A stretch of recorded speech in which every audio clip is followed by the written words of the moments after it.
Hi guys, and welcome back to the channel. In today's video I'm going to give you a care guide on how I look after piranha.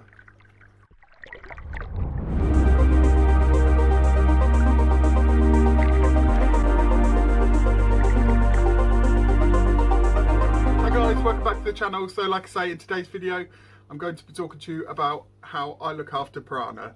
A few tips and just general chit chat. One of my first tips would be that if you want to get the most out of your piranha and you want to see them out more, you need to have low lighting in the tank. Now what I do is I have my lights on full because I don't have a dimmable light, and then I put some white filter floss. Here's some I prepared earlier. So I put these strips of filter floss just underneath my strip light on the top of the tank, and they filter enough just so that it lets the light through but not too much. That way they feel safer to come out and you will see them more. It's still lit up plenty enough to see them, but not so much that they feel like they need to hide.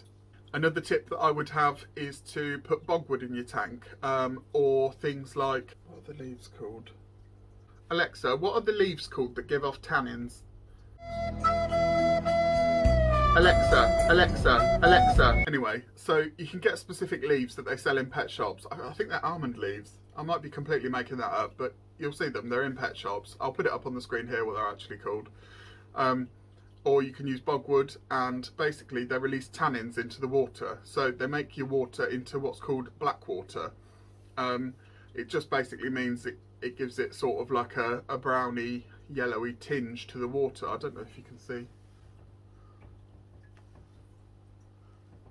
I don't know if you can see that, but yeah, it just makes it more natural for them. And when you do your water changes, it removes a load of the tannins and makes it clearer again, and then your bogwood or your leaves will release more tannins and makes it just how it was again. Another thing that I would say is a good idea when keeping piranha is you want to make sure that there are places where they can go if they do feel scared. Now, they are very skittish fish, so when you first put the lights on, they'll probably shoot off, and they often swim into things. They will, if you go near the tank, they can shoot off, and the more that you spend time with them, the more that they will come out and be more personable with you. But sometimes, no matter how personable and used to you they are, they will still get scared. So you want to have places where they can go and hide. So I've got Amazon sword plants. That's those just over my shoulder. They're basically tall plants, but they have still got room to swim between them, so that gives them some cover so that they feel like they can be sheltered and they can still see out. And obviously build your bogwood in a certain way and your rocks. So what you need to be careful of is, although you want to build up those things so that they've got places to hide, you do need to be careful that you're not making gaps too small, because the problem is, as they grow, if there's a gap that they're used to swimming through when they're scared and then they've got too big for it, they will still try and swim through it and they'll end up hurting themselves. Although they heal relatively quickly, if one's got a particularly bad injury, the others will pick it off and they will kill it and eat it.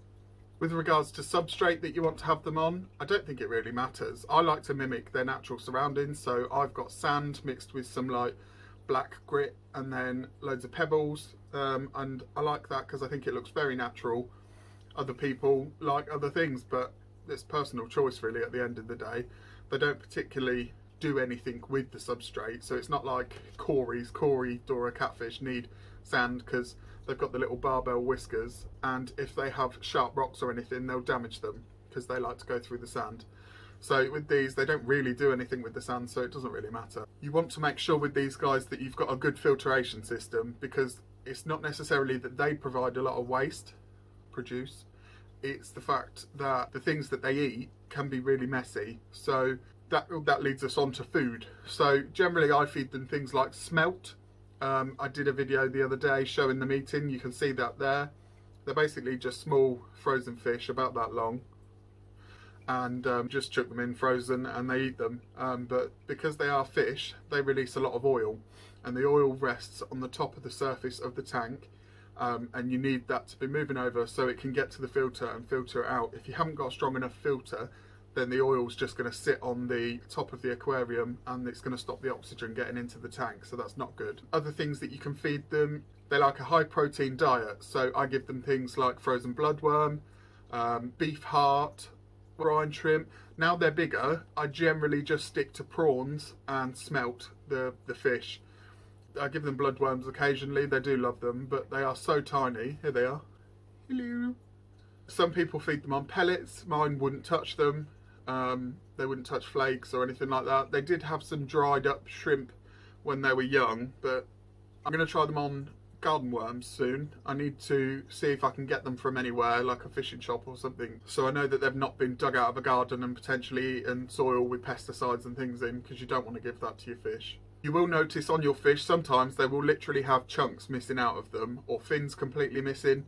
That is completely normal, don't panic. Chances are it's not fin rot or necrosis eating away at them. It's probably just the fact that one of the other ones has gone up to it and bitten it.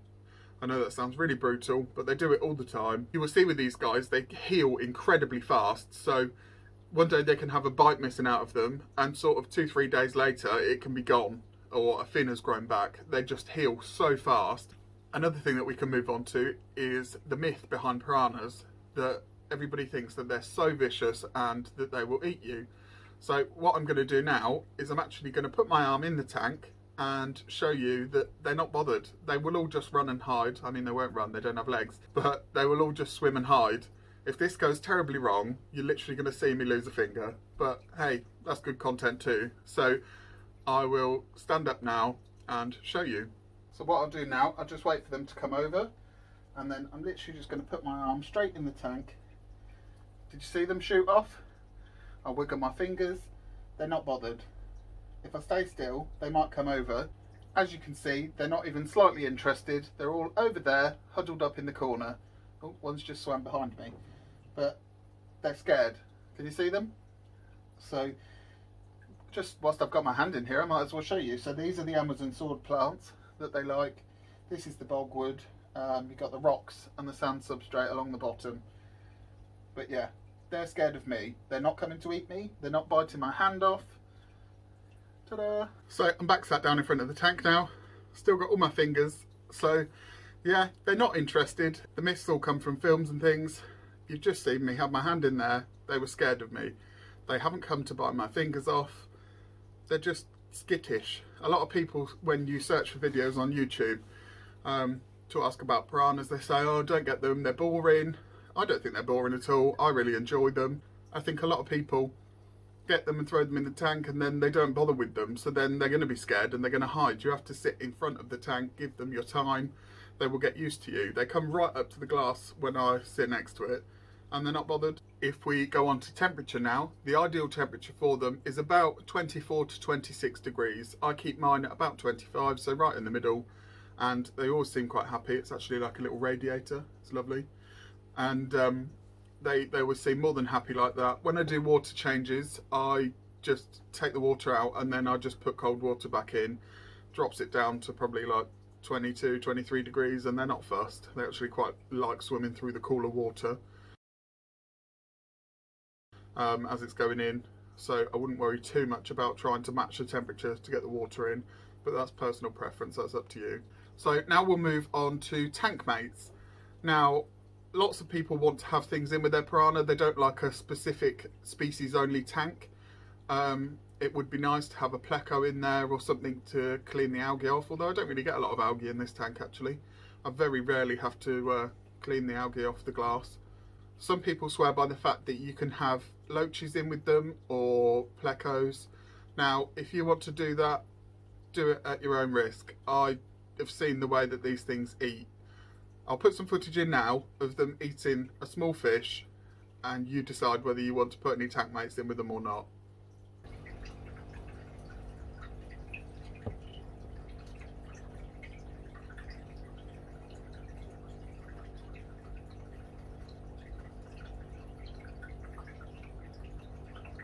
So yeah, you've seen how they eat. Now, I would not want to be spending money on a fish, especially a pleco or something like that, that could actually cost you quite a bit of money for it to end up eaten like those little guys. It's just not worth it. They're happy on their own. If they get hungry and they see something, they will eat it. They don't care. So, tank mates, nothing, I wouldn't say. But it's up to you. If you want to try it, you might get on alright, or you might have an expensive meal for your piranha. So give them friends at your own risk. Everything that I've mentioned in today's video is just how I do things.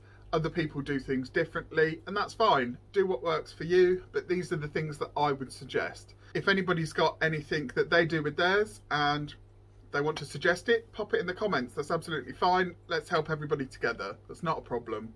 I was going to say to you today that I was setting myself a target to get 200 subscribers by my birthday, which is the end of April. Send me a gift. I'm joking. But we've already shot right up to 153, I think we've got as I film this. So that's amazing. So I'm still going to aim for 200, but hopefully we can zoom past that as well. So if you're watching this and you're not subscribed, then subscribe to the channel and don't miss any future content. Soon we are going to be doing more on the marine tank, so you can see the playlist of that and lots of other exciting things for you to watch along for. So yeah, click the subscribe button if you're not subscribed already. Do it now. Don't forget that I now do shorts on a Tuesday, not the shorts that I wear all the time, short videos. So every Tuesday I'm now posting a short video on the channel as well. Click the like button or the dislike button. Let me know what you thought of the video. Drop me any comments down below. And yeah, I hope you all have a great week, guys. And I will see you next week for another video. Bye!